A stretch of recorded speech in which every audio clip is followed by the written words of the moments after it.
On this edition of NewsTeam Boulder, after months of pandemic strain, is Colorado's economy finally bouncing back?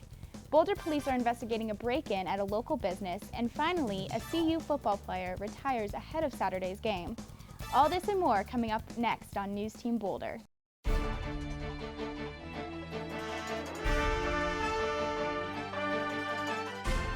From the Roser Atlas Center and the College of Media, Communication, and Information, this is NewsTeam Boulder.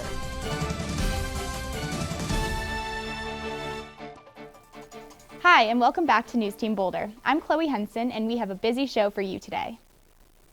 Boulder County adds 290 new coronavirus cases on Wednesday. No new deaths were reported as the death toll remains at 99. The county is taking on a stricter measure to contain the virus. NewsTeam's Vinay Simlot tells us more. Chloe, yeah, that's exactly right. Boulder County Public Health announced new health orders that go beyond what they announced last week, beyond the safer at home level 3 restrictions. And I'll read some of them off to you. No gatherings allowed between more than 10 people or 2 households. So we're still restricted to that 2 households. No spectators allowed at any sporting events, including CHSAA and including CU football games. Now that's a big surprise because CU football games until now had only been allowing family members of the athletes and the coaches, so that'll be a big change for them. And then limiting the dining at restaurants. So only 1 household is allowed at a table at a restaurant if you're dining inside, and if you're dining outside like here at Pearl Street, you're allowed only 10 people per table. And then lastly, all businesses are being recommended, please let your employees work from home. Now this all comes as Boulder County Health Department is waiting on the state to see if the state will go to a stay-at-home order. They don't want to make that call themselves. That is part of a mitigation plan that needs to go forward to CDPHE. We will send that to them this week. And then they will determine when we need to move to the red zone. So if our numbers don't change with our movement to orange and with the orders that we're putting in place, then we're on a path of likely moving towards a stay at home. So again, the city of Boulder and also the state of Colorado are saying that we have to keep the numbers down. It's up to us to make sure we avoid another stay at home order. Thank you, Vinay. Looking across the state, Colorado reported over 4,000 new cases. Local health officials in Boulder are urging the state to take more drastic measures to bring the virus under control. The rise in cases also led the Boulder Valley School District decision to move to remote learning on November 17th. Good news for the Colorado economy. Colorado business is starting to recover from its COVID-19 slump. According to the Leeds Business Research Division at CU, the quarterly business and economic indicators report shows over 38,600 new corporations, nonprofits, and other entities filed initial documents in the third quarter of this year. Colorado's unemployment levels are improving as well, with a rate of 6.4% in September. Business leaders expect the economy to continue improving as we head into 2021. Boulder restaurants are struggling to make it through this pandemic. Thursday, Boulder will start its Safe Ordering Service, or SOS program, in partnership with a new food delivery app, Nosh Boulder. The app will help take away some of the burdens restaurants have encountered with third-party delivery fees. The program is federally funded through the Coronavirus Aid Relief and Economic Security Act to pay some of these third-party fees. 30 local restaurants are currently signed up for delivery with Nosh Boulder. This initiative will extend through December 30th. Looking at the coronavirus across the nation, the U.S. keeps breaking the record that no one wants to see broken. Yesterday, the nation reported 144,000 new daily cases, the single highest daily count since the start of the pandemic. The country also saw the highest daily death toll since early May.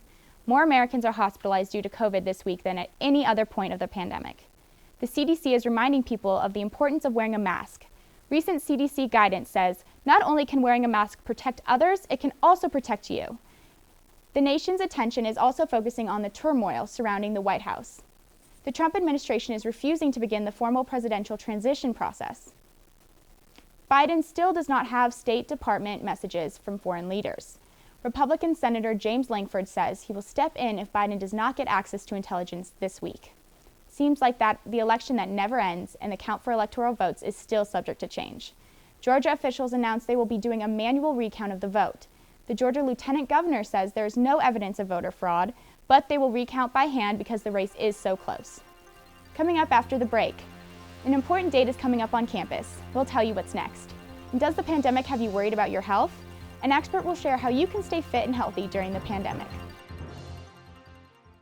Colorado is a wonderful state. We have sweeping plains, lively cities, and the Rocky Mountains. We also have the flu. Flu can be serious. Last year, nearly 5,000 Coloradoans were hospitalized with flu. That's the population of Breckenridge. The flu vaccine can keep you at work, in school, and out of the hospital. Flu vaccines save lives. Do yourself, your community, and all Coloradoans a favor and keep enjoying wonderful Colorado. Get your flu vaccine today. Welcome to NewsTeam Boulder. On campus, there is an important date to make note of this week. A reminder that Friday will be the last day of in-person classes this semester. Last week, CU announced the semester will be remote starting on November 16th. CU hopes this measure will give students more flexibility if they need to travel for Thanksgiving. There have been a few notable crimes in Boulder this week, so here's our police scanner update. First, Monday saw a break-in at Full Cycle Bike Shop in downtown Boulder. Reports say the suspect broke into the shop around 2:30 a.m. 2 customer bikes were stolen, but not much else is known about the break-in. And Boulder resident Michael Scott Leslie was sentenced Friday to 5 years in prison after creating and selling $32 million worth of fraudulent loan packages to a bank. Leslie forged signatures, fabricated credit reports, and title documents to make his scheme work. Between October 2015 and October 2017, Leslie sold 144 fraudulent residential mortgage loans valued at almost $32 million. He will be spending the next 5 years in jail for fraud. CU Boulder police are investigating a man who tried to back into someone with his truck Tuesday morning. The assault occurred near the Marine Court Apartments on 20th Street. The truck is registered to Cody Glenn Kuhn, a white man in his late 20s. Police say he is between 5 feet 9 inches and 5 feet 11 inches tall. He has a medium build and brown hair and brown eyes. Anyone with information is asked to contact the CU Boulder police. Tuesday, the Boulder Valley School Board voted 6-1 in favor of ending the School Resource Officer Program, or SRO. The school board is concerned the SRO program makes it more likely for students of color to be ticketed, arrested, suspended, or expelled. The issue now moves to the superintendent, Rob Anderson, to develop a new school safety plan without the SRO program. A restorative justice program and hiring more mental health staff are 2 suggestions floating around the Boulder Valley School District. True fitness buffs know that abs are made in the kitchen. NewsTeam's Christina Robin tells us how to fuel up to get fit. Does the thought of getting into shape both intrigue and intimidate you? Do you struggle to lose weight or build muscle? What if there was a way to do both at the same time? It's not a secret drink, fad diet, or supplement. It's as easy as what you eat and how active you are. Adding protein to every meal is the first step to gaining muscle. A 2016 study shows those who ate more protein with the same amount of calories lost more weight and gained more lean muscle. A general rule of thumb is to eat 0.8 to 1 gram of protein per pound of weight, and maybe even more depending on your specific goals. Even though abs are made in the kitchen, you can't skip out on training 3 times a week. Yes, that means 3 times a week for any specific muscle group that you're trying to target. Keep at least 24 hours between working out the same muscle group, except for abs, which can be done every day of the week. And when it comes to cardio, try high-intensity interval training. Instead of going a long distance, you can sprint on the bike or treadmill, which will burn fat while building muscle at the same time. Finally, remember that none of this matters if you don't get enough sleep or drink enough water. And remember to be patient. Diets are not the way to go, but a healthy lifestyle is. Thanks for those healthy tips, Christina. As COVID-19 continues to be a concern around the world, many of us are trying to find ways to live a healthier lifestyle. COVID-19 lockdowns can make it difficult to maintain a consistent diet and exercise routine. CU Boulder's Dr. William Burns talked to us about the risks related to a sedentary lifestyle. Be sedentary in behavior, then clearly any of your fitness gains will start to really decrease quite quickly. So that would be like within 2 weeks, you'll see decreases in your aerobic fitness levels.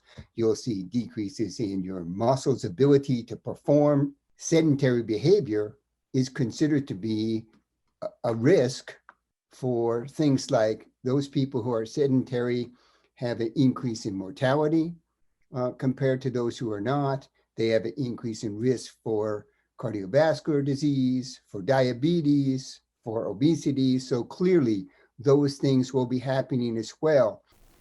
Dr. Burns recommends exercising 40 to 60 minutes a day, most days of the week. This week, there's promising news about the Pfizer coronavirus vaccine. The vaccine is proving to be more than 90% effective. It is in advanced trials and could be available to some in just a few weeks. But the temperamental vaccine must be stored at minus 94 degrees Fahrenheit to remain effective. Now distributors must figure out how to transport millions of shots around the world while keeping them viable. CNN's Anna Stewart reports.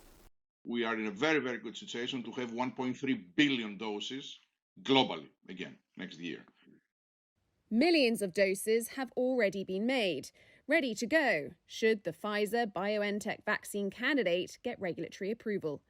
This one uses messenger RNA, a new technology which poses a major challenge for storage and transportation of the vaccine. We have to keep the product very cold and shipped in very much sub-freezing temperatures. Then there will be a short term of stability, perhaps at refrigerated temperatures, and that's going to be a logistical challenge. Logistics firms like UPS, FedEx and Deutsche Post DHL started planning for this months ago.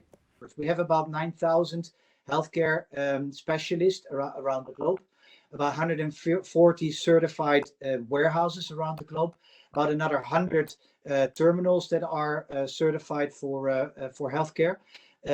We also had to make some specific investments in minus 80 degrees storage points and containers to be able to distribute. So those are all things that we had to do. These firms are a critical link between the pharmaceutical firms and governments.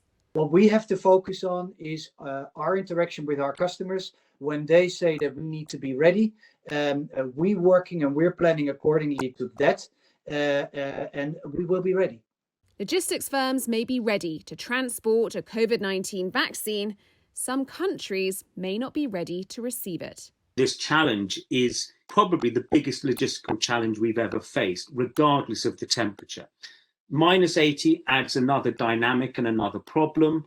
I'm being told that this vaccine isn't really designed and being expected to be used in low and middle income countries. That personally concerns me because we should be making sure that we deliver the vaccine equitably. Other promising COVID-19 vaccine candidates are nearing the end of phase 3 trials, and they won't all need sub-zero storage. They will, however, all need huge logistical support to make it to all the corners of the world. Anna Stewart, CNN, London. Up next, more tropical trouble in the Atlantic. All you need to know about Tropical Storm Eta. And is there a chance for more snow in Boulder? NewsTeam's Courtney Aiken will bring you the weather after the break. Selfless service is the principle that guides Army National Guard soldiers to be ready whenever disaster strikes. They have a stake in the well-being of the neighborhoods where they live and work. They train part-time to be ready to serve at all times. Selfless service. It's what inspires the men and women of the Army National Guard to be part of something greater than themselves. Visit NationalGuard.com to learn more.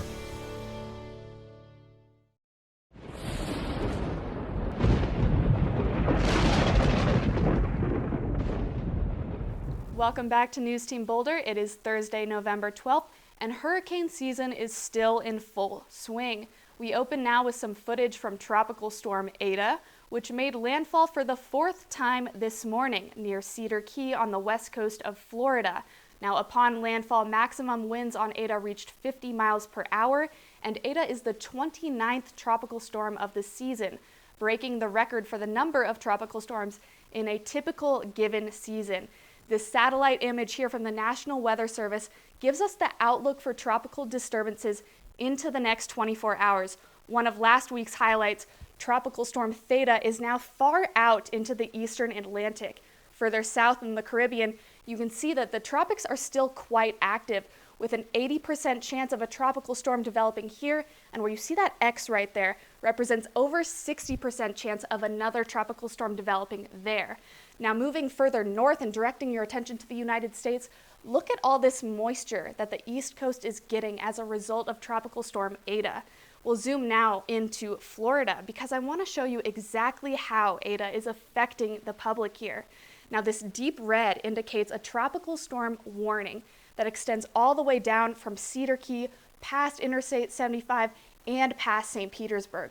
Now, a reminder that a warning indicates that danger is happening in the present moment. A watch, on the other hand, indicates a strong probability of adverse conditions, and that's what we see here in Volusia County today, where you're going to be looking at some dangerously high winds. These winds are also going to affect smaller aircrafts. So within this pink area on the coastline extending from Daytona Beach all the way down past Stewart, you're going to want to avoid flying those smaller aircrafts today into this evening. If we look now at the national map, you can see just how much precipitation that Eta has triggered along the East Coast. Here's where it made landfall this morning, and since then, the entire state of Florida is experiencing heavy rain.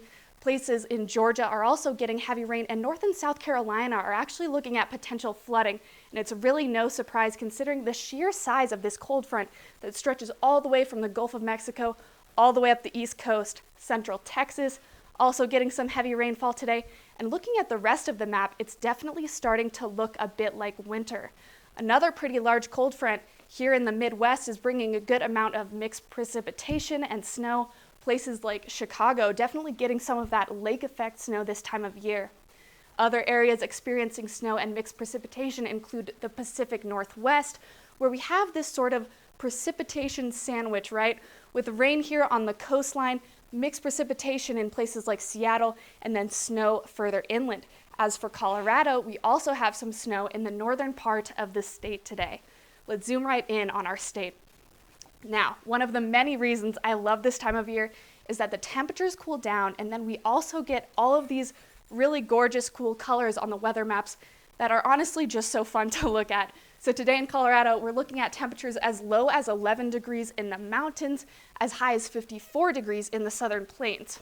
As for tomorrow, slight heat up east of Interstate 25, the mountain areas, ski resorts such as Vail, Aspen, Keystone, for the most part stay in the 30s for your high. Saturday, kicking off your weekend, this cold air mass expands both north toward Fort Collins and west toward Grand Junction.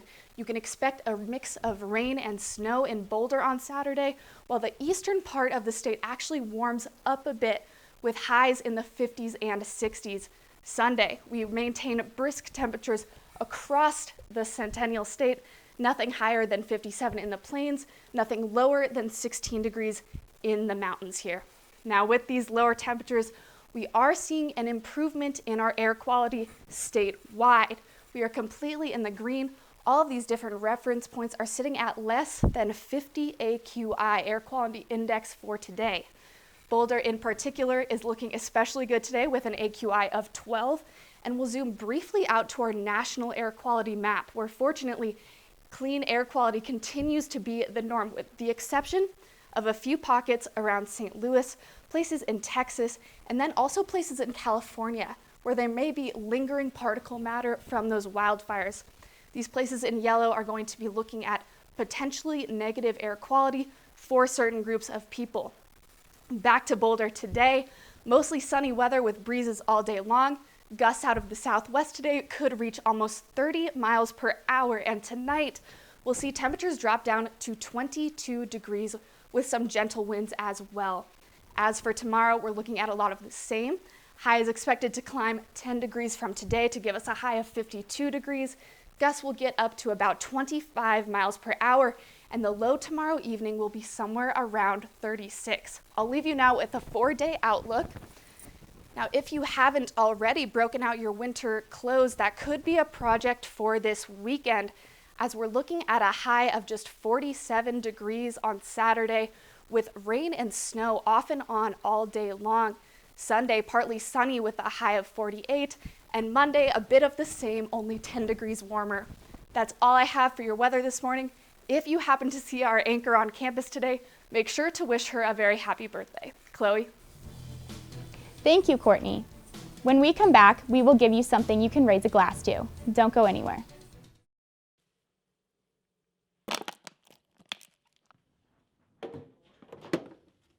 dare you disrespect me like that? Do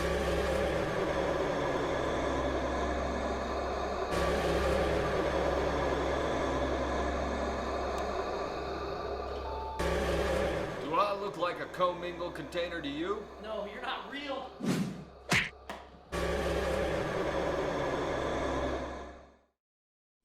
The oldest player in college football, our very own James Stefano, is retiring from the game of football following CU's win against UCLA. The 33-year-old kicker announced that he is ending his football career after 3 seasons with the Buffaloes. He was replaced in the second half of Saturday's game after missing 2 field goals. Head coach Carl Durrell says Stefano is retiring because he can no longer perform physically. The Australian native ends his career with 96 out of 97 extra points and 34 out of 49 on field goals.